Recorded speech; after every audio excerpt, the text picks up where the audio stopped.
The Executor's seal, certifying instruments through endorsement and authority. 1. The signature that rewrites jurisdiction. The signature seems simple, ink on paper. But in law, it's a declaration of power. The executor's signature is not permission, it's command. When placed in the correct capacity, it converts any instrument from presumption to fact. So what does that actually mean? It means you're not just signing documents, you're authorizing creation. In the commercial world, signatures bind the debtor. In private law, they discharge obligation. The key is placement. The executor signs in the upper left as authority, not at the bottom as surety. That one shift changes everything, including who owes what. Footnote. Signature placement determines legal capacity. Signing as executor establishes authority over the instrument and eliminates presumed suretyship. 2. The seal, where paper becomes law. A seal is more than decoration. It's evidence that a living being stood behind the act. Historically, wax seals marked bloodline authority, literally, the mark of the house. Today, a stamp or embossed emblem serves the same function. When an executor seals a document, they confirm authenticity beyond question. So what does that actually mean? It means you've just notarized yourself, without the middleman. The moment the seal meets paper, the instrument becomes self-authenticating. It no longer depends on third-party validation. In court, that's the difference between evidence and proof. Footnote. The executor's seal transforms private writings into authenticated instruments of record under common and commercial law. 3. Endorsement, the language of settlement.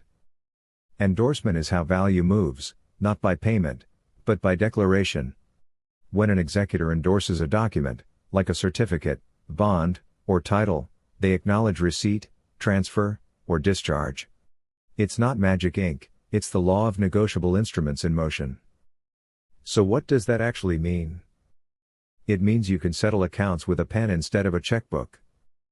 By endorsing for settlement and closure, executor, and affixing the postal stamp, you've converted debt into completed performance. The banks do this every day, they just forgot to tell the people who actually own the signatures. Footnote. Endorsements operate as lawful settlements, converting obligations into completed transactions through signature and intention. 4.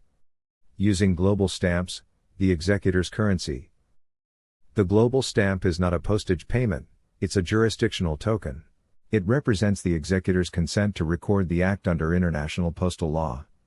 When signed across, it operates as both tender and seal, confirming lawful intent. So what does that actually mean? It means that $1 stamp carries the weight of an entire treasury process.